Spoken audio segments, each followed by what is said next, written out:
Assalamualaikum warahmatullahi wabarakatuh. Perkenalkan, nama saya Yustiana Maulidia dengan NIM awal 22 dan NIM akhir 1049 dari Prodi S1 Manajemen Fakultas Ekonomi dan Bisnis. Di sini saya akan menjelaskan materi tentang merger dan akuisisi guna memenuhi tugas UAS mata kuliah Manajemen Keuangan Lanjutan kelas C. Jadi ada beberapa poin yang akan kita bahas pada materi kali ini.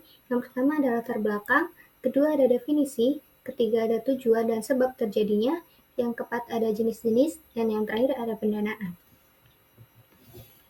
Yang pertama adalah latar belakang dari merger dan akuisisi. Merger dan akuisisi merupakan alternatif untuk melakukan ekspansi atau perluasan usaha. Perluasan usaha sendiri dapat dilakukan dengan ekspansi eksternal maupun dengan menggabungkan usaha yang telah ada atau membeli perusahaan yang telah ada atau biasa disebut dengan akuisisi. Selanjutnya ada definisi. Definisi dari merger merupakan penggabungan dua atau lebih perusahaan, yang umumnya hanya satu nama perusahaan yang tetap ada, sedangkan nama perusahaan lainnya akan hilang. Lalu, akuisisi sendiri merupakan salah satu jenis merger, di mana salah satu perusahaan mengambil alih kepemilikan perusahaan lain, sehingga meskipun nama target perusahaan tetap ada, tetapi kepemilikannya telah beralih kepada perusahaan yang mengakuisisi. Selanjutnya ada sebab terjadinya dan tujuan. Jadi sebab terjadinya merger ini atau alasan utama suatu perusahaan melakukan merger dan akuisisi guna mencapai ekspansi atau perluasan usaha adalah supaya dapat memanfaatkan sumber daya secara lebih efisien di tengah kondisi persaingan pasar yang semakin ketat.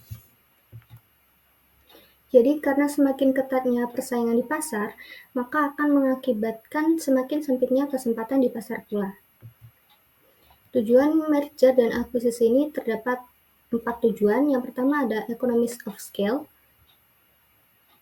merupakan skala operasi dengan biaya rata-rata yang rendah. Jadi dengan adanya merger, maka akan terjadi adanya penghematan biaya yang dikeluarkan terhadap fasilitas-fasilitas operasi, seperti pengadaan bahan, proses produksi, pemasaran, keuangan, personalia, dan juga di bidang administrasi, sehingga dapat diperoleh manfaat dari penggunaan sumber daya yang ada.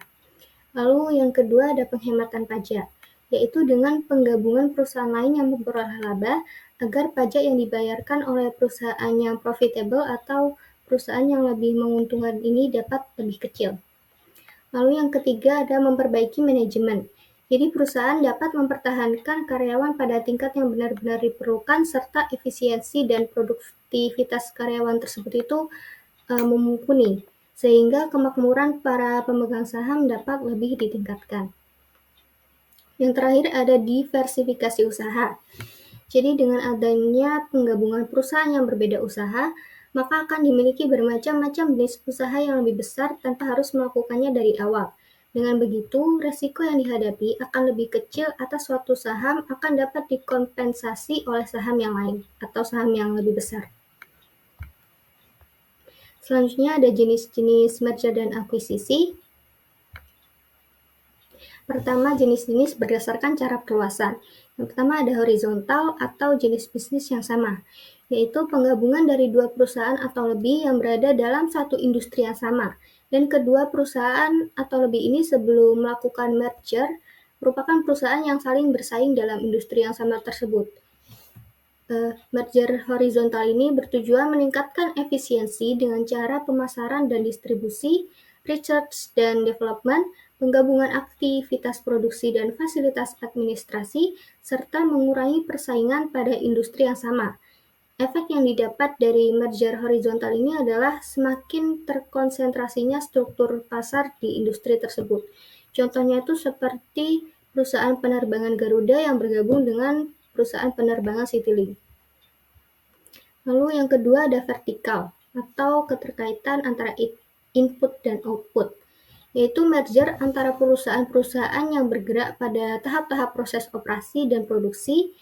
Merger vertikal ini berlaku ketika perusahaan berada pada industri hulu menuju hilir, begitu pula sebaliknya. Biasanya merger vertikal ini dilakukan antara perusahaan-perusahaan pemasok dan pemasaran untuk menstabilkan pasokan. Contohnya seperti perusahaan pembuat pakaian jadi atau garmen yang bergabung dengan perusahaan tekstil. Lalu selanjutnya ada kongenerik. Merupakan penggabungan perusahaan dalam industri yang sama, namun tidak memproduksi produk yang sama dan tidak ada terkaitan antara supplier, namun masih saling membutuhkan satu sama lain. Contohnya seperti perusahaan perhotelan yang bergabung dengan perusahaan pencuci pakaian atau laundry. Lalu yang terakhir ada konglomerat, merupakan merger antara dua perusahaan atau lebih, di mana perusahaan-perusahaan tersebut tidak berada pada industri yang sama. Merger jenis konglomerat ini bisa terjadi saat perusahaan bertujuan mendiversifikasikan jenis bisnisnya.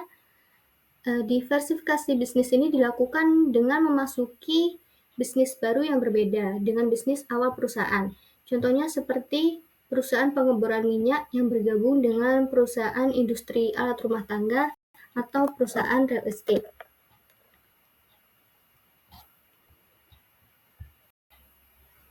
Lalu yang selanjutnya ada jenis-jenis berdasarkan jenis penggabungannya.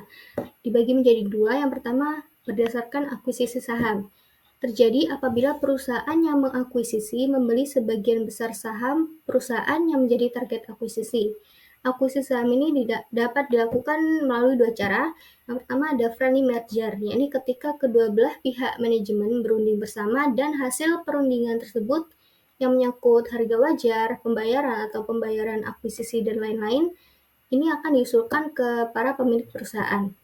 Lalu yang kedua ada hostile merger, merupakan kondisi ketika manajemen perusahaan dari acquired company tidak ikut berunding, namun perusahaan yang akan mengakuisisi tersebut langsung menawarkan ke pemegang saham akuisisi mengenai persyaratan-persyaratan yang dinilai cukup menarik. Lalu yang selanjutnya ada akuisisi aset, terjadi apabila perusahaan yang mengakuisisi membeli sebagian atau seluruh aset perusahaan yang menjadi target akuisisi. Jadi persetujuan formal dari pemegang saham perusahaan yang menjual ini sangat diperlukan. Lalu bentuk akuisisi aset ini akan menghindarkan perusahaan dari kemungkinan memiliki pemegang saham minoritas. Selanjutnya ada pendanaan atau sistem pendanaan. Sistem pendanaan dalam merger dan akuisisi ini terdapat empat cara. Yang pertama ada kas. Ini ketika perusahaan melakukan transaksi untuk merger dan akuisisi, pembiayaan melalui kas dinilai lebih disukai dan lebih menarik karena sangat sederhana dan lebih mudah dilakukan. Jadi jika pembiayaan melalui kas yang dipilih, maka perusahaan yang melakukan merger atau akuisisi harus menyediakan kas yang cukup banyak atau cukup besar untuk dapat bertransaksi. Lalu yang kedua ada utang. Transaksi dengan utang ini caranya adalah perusahaan yang melakukan merger atau akuisisi dapat meminjam uang dari pihak lain. Biasanya dapat meminjam uang dari bank atau menerbitkan surat utang.